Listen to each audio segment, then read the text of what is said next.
Azim Indonesia, jayalah Indonesia.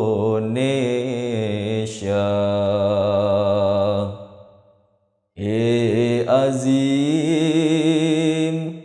Indonesia, jayalah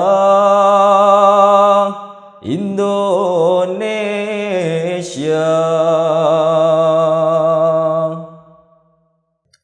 Assalamualaikum warahmatullahi wabarakatuh. Para pemirsa, kali ini saya akan menjelaskan perjalanan 2014, yaitu ketika delegasi Indonesia diundang oleh salah satu organisasi yang bernama CSW atau Christian Society Worldwide di UK London. Dari delegasi Indonesia itu, di samping Restu Pak Amir, saya mewakili Jemaat Ahmadiyah Indonesia. Kemudian juga ada dari NU, ya Ahmad Suaidi. Kemudian juga dari Ahlul Bait, Pak Hidayat, itu mewakili Muslim. Kemudian juga dari Katolik itu Romo Beni. Dan dari Protestan itu Pendeta Favor bersama istrinya. Yang menjadi sponsor perjalanan ini adalah Mr. Benedict Rogers dari CSW. Saya akan persingkat saja. Pertama-tama yang dikunjungi adalah ke Baitul Futuh.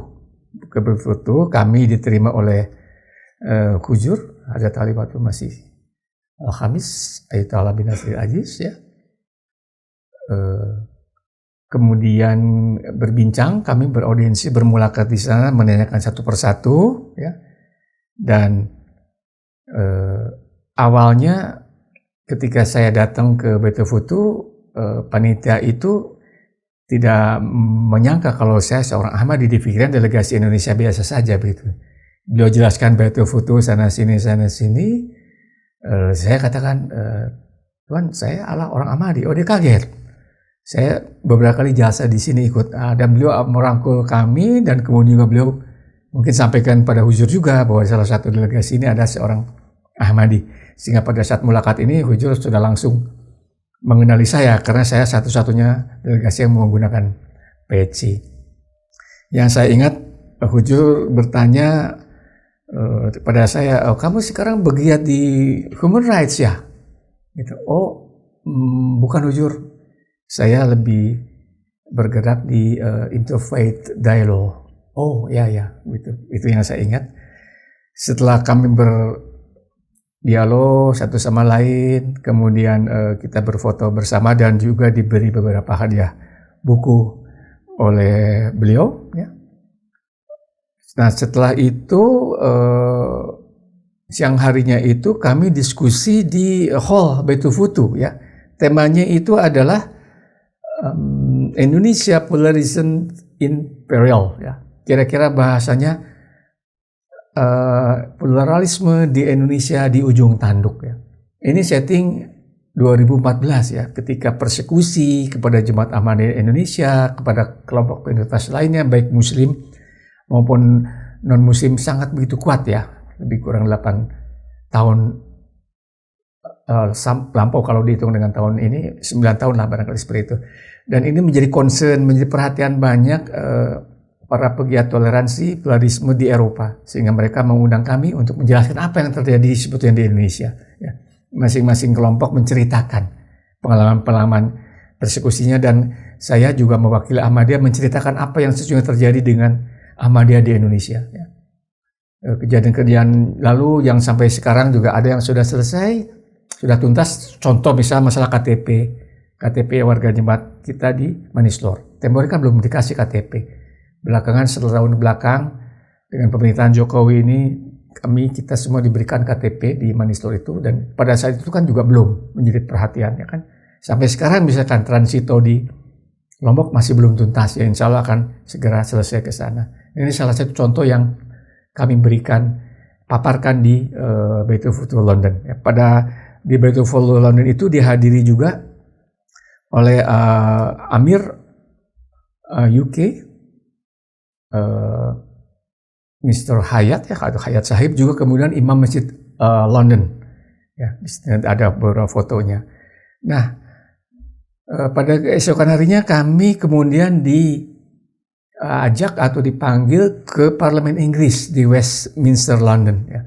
Ini bagi saya pribadi berpikir, kalau bukan karena jemaat, nggak mungkinlah saya hadir di Parlemen Inggris, ya kan begitu. Di situ pun sama, kita diskusi dengan beberapa anggota Parlemen Inggris yang sayangnya dari kedutaan Indonesia di London hanya mewakilkan kepada staf-staf diplomat muda yang bukan pemegang kekuasaan, sehingga dialog tidak bisa hangat lah gitu. Sebab mereka menceritakan, maksud kami menceritakan sebagai rakyat Indonesia tuh diceritakan di depan anggota Parlemen Inggris yang concern dengan keadaan Indonesia, seperti itu.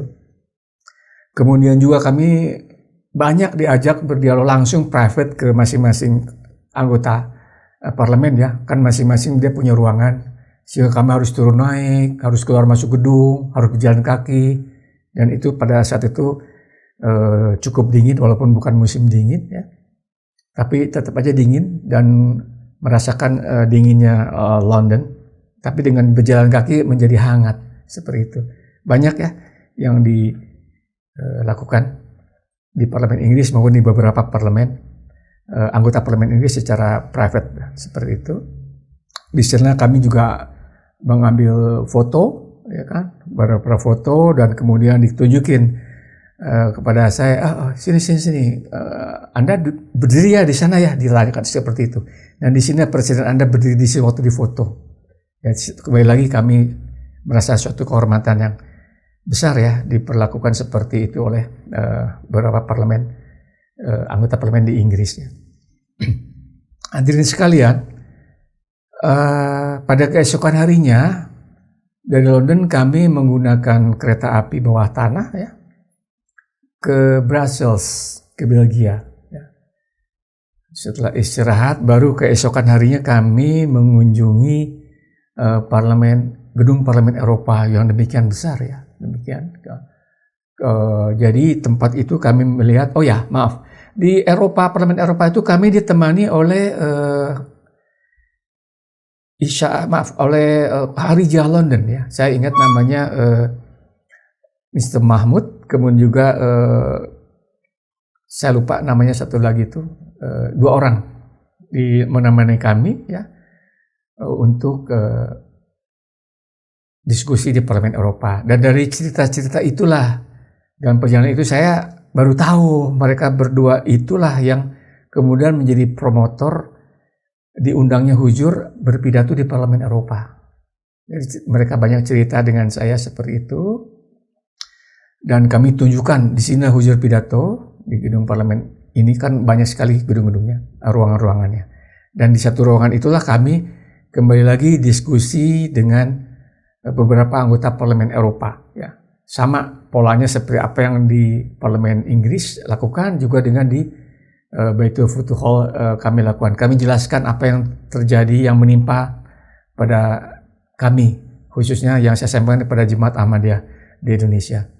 Nah, pada saat itu duta besar kita di sana di Uni Eropa datang dan ternyata saya perhatikan itu yang bertanya itu lebih galak daripada orang-orang Indonesia kepada duta besar kita ini.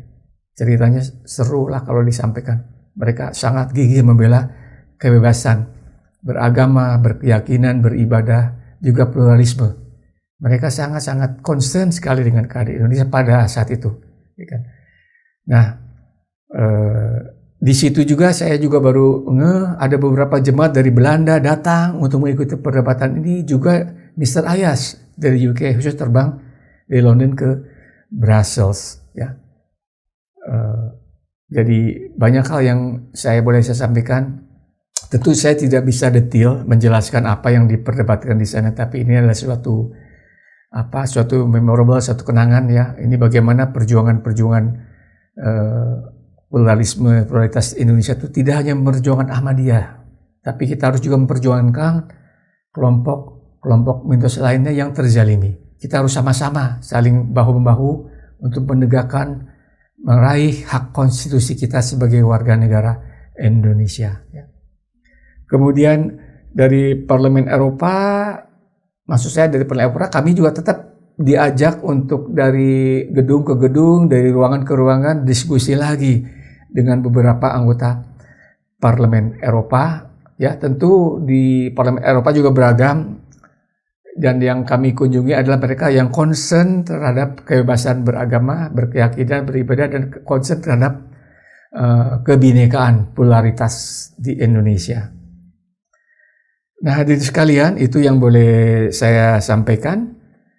Di samping itu boleh juga saya jelaskan, di sela-sela kunjungan itu kami kembali ke London, menggunakan juga kereta bawah tanah, ya, bawah laut maksud saya.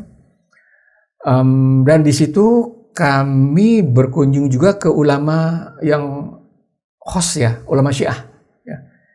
Lagi saya lupa namanya karena sudah terlalu lama, dan juga untuk menuju ke sana pun juga berlapis, ya, karena faktor security, ya.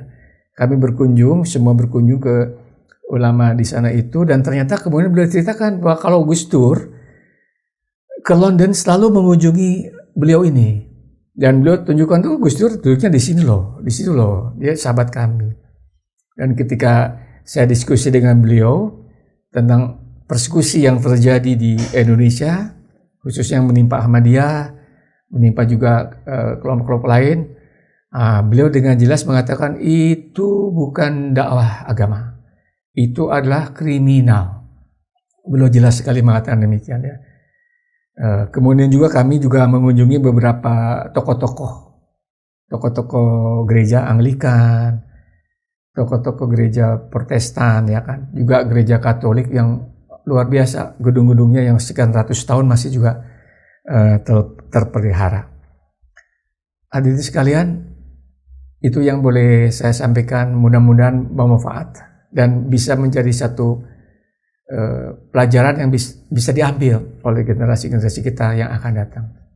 Sekian, Assalamualaikum warahmatullahi wabarakatuh.